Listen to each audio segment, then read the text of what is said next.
All right, Eric Silverware. Zzz. You did it, man.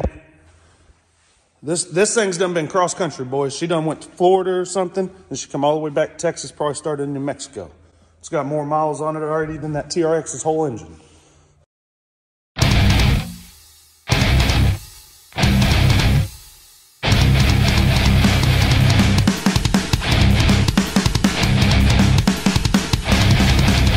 It came in that box. Let's see what we got here. This is a top and bottom end rebuild kit for the 250R. Let's see here. Gaskets, Q. This was in the other box. It's a little bit stomped. Hopefully that's the right size. I didn't confirm. 20 over. Crankcase seals. No, both. Crankcase seals and bearings. I got this little baby-sized crank right here. Look at this box, boys. Look at that box. So, to make this a little easier on me, it's freezing outside. I'm gonna go put this in the snow. I'm gonna take it into the house, and I'm gonna put bearings in the crank in the freezer. Piston bearing. Lose that bad boy. There's the crank, nice and jaw. There's nothing else in here. Let's get up in there, dudes. I am gonna throw this in the freezer. I'm gonna throw the bearings in the freezer, not the seals. And we're gonna let them sit in there while we tear down the bottom end. Cover off, set it aside, pull this flywheel. Then we're gonna put the motor over something just in case it leaks a little bit. Do the clutch side. So just set the cover aside and leave all the bolts in it. We're gonna pull the flywheel, then we're gonna pull these three and get the pickup coil off of there. I went ahead and moved my pullers to a different drawer because I used to have them in there with all the stripped hardware stuff. And then when I would open it, I don't even know where that drawer is. I don't want to know. Hopefully we won't need to go to that drawer. Got the flywheel puller threaded on in reverse. We're gonna hammer down right here, then pull the flywheel off. Get what we need to behind it. No sense in pulling this piston because we're replacing the crank, so that would just be extra work. Just leave that right there. Ooh-wee. That's what the 80s look like, boys. Hand assembled. We're gonna pull these 3/8s out, that 8 and these 2 10s, and get this off of here. To clean all these parts in a minute once we get this taken apart. This needs to go with the clutch. And the flywheel and everything's off the other side. So we've got the case split. I'm gonna go ahead and take it off of that and work it apart. And then we're gonna take the crank out. The old bearings and seals out. I'm degreasing the engine out there as much as I can now. And I'm gonna clean up all of this with some parts cleaner, get it all laid out, and then we're gonna start reassembling this bad boy. All right, she's all taken apart. I got the transmission all cleaned up, ready to go back in. So I'm gonna continue popping out these seals, get them all done. There's a couple different ways you can do this. You can use a crank puller. You can heat it up a little bit. You don't want to overheat it because it's aluminum. But I've got the bearings in the freezer. I'm gonna set this on my hot plate face down to put in the bearing. Same thing on the other side, but I have to have all these seals out so they don't melt on me. So I'm gonna get all them out real quick. For all you guys that were super worried about me, I got her set to about 250. I'm gonna let these cases heat up. I've got the damn bearings in the freezer and they'll fall right in. And then we'll work on the crank. Heating up. You can throw some water on it according to the manual. You can throw water on it in the manual. It says when it sizzles, it's good. Should be hot enough. The bottom's hot. Nah, that ain't warm enough, dudes. It said put a little water on it and it'll sizzle. And I can tell you that ain't hot enough. I'm gonna turn this up just a little bit. So that bearing's in, good to go. We're gonna do the other one. It pretty much went in like butter. Tapped it a little with this mallet. Went right in, did it on my wood bench over there, and try and do it quick if you don't want to tear up the surface on it because it may burn it. May end up having to heat these a little bit. I don't know if that's a good idea to try and get the crank through it, but we'll see. We'll see how she goes. I got the trans all spotless clean. Heating this up. clean all this out and get your new shifter seals and stuff put in a minute. So, on the outside of this engine, put grease on these bearings, oil on the inside. Putting these new bearings in while these cases are still kind of warm, it makes it easier. Or seals. Got the new seals in. Have a couple more as the engine keeps going together. So about to push this crank in here, boys. Pull it, I guess they say. We got lucky, dudes. I got a puller on the way, but we froze her. Look, no marks, didn't touch it. Went right in, so lucky. Lucky me. All right, now we're gonna get the gaskets on this other side of the transmission all finished. Get her put back together. She good to go, baby. Balanced, everything's facing out like it's supposed to. It's all good. I'm gonna put the cover on, new gasket, and then we're gonna start working on the top end. Bottom end's all done, new seals, gaskets, crank. Tomorrow I'm gonna do the top end. I'm gonna clean this thing back up and get it out because it's a little greasy. I rocked the transmission, was giving me a bunch of bullshit. What's up, dudes? We finished up Eric's bottom end yesterday. Now we're gonna do the top end. Usually don't show you guys how to do the ring gaps because any Wiseco piston comes with instructions on how to do ring gap. Some people don't like reading. Maybe it's hard to understand, I don't know. But I'm gonna show you guys real easily how to do it so you don't have to worry.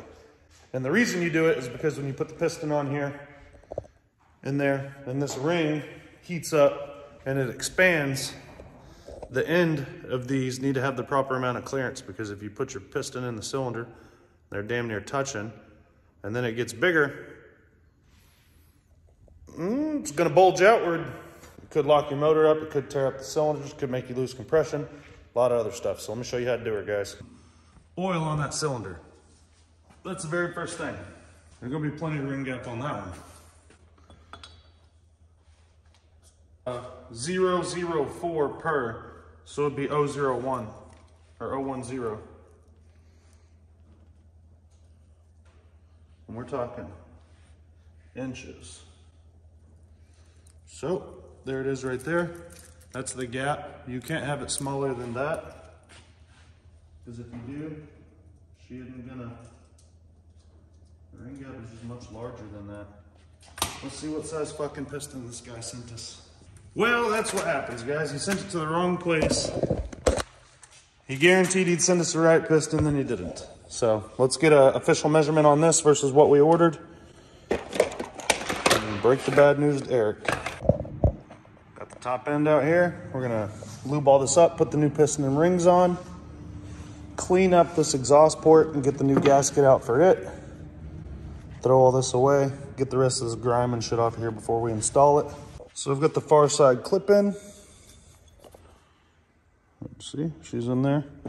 The other one's here. I'm gonna put the piston and the wrist pin and bearings on, lube it up real nice like, and check the ring gap, put them on, and then install the cylinder and torque her down.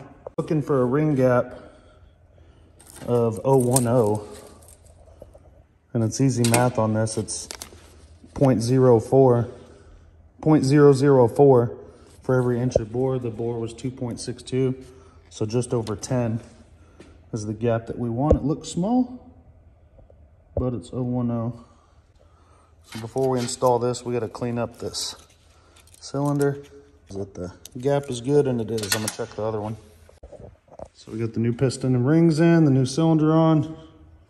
The small holes face the intake. And we're gonna make sure this head, we gotta clean this head up a little bit, get it ready to put on, and we'll seal this sucker up. I got a new hardware kit here, but not all of it. They didn't have the cylinder base bolts, so I got the reed bolts, the exhaust flange bolts, and then the cylinder head bolts that are gonna go on it for them. All right, dudes, got her all torqued to spec. Put the new hardware on the top. Now we are going to finish cleaning up this, you muddy mother, get out of here. Finish cleaning up this exhaust flange, get the new gasket on it, and the get the reed boot on, and we'll be ready to go. Do a leak down test. Took a razor to this old surface. They didn't have a inner gasket on it, so I'm hoping we get away with no messy silicone, but we're gonna do a leak down test. If it isn't sealed properly, then we may have to use some RVT. So, leak down test time, guys. We've got the gauge in here clamped in. I've got the exhaust blocked. Now everybody says you can't use your air compressor for this, but they're dead wrong. They're dead wrong on that. So the last thing you want to do is dump 150 PSI at her. So we're going to turn it down. About right there should do it. Now a lot of people use the bicycle pump. You can do that too. But like I said, you just have to have the air pressure turned down. And if a guy can't understand that, if he doesn't know how a regulator works, then what are you going to do? So now this is how much air we're looking at. According to this, it ain't even registering. I'm letting it out of this end. I'm going to need some hands because it's spewing. We got her up to almost 6 pounds. I'm going to put a little more in it. But it looks like it could be falling. So what we do now, you get your soapy water. We find out where our leak is, dudes. Pretty simple stuff. Then we correct said leak before we send this motor to Eric. Then Eric's motor don't leak when he gets it. It don't suck air. Likelihood is it's either this. Look, there we go. That's where we're losing it, out of that gasket there. But we'll check everything else.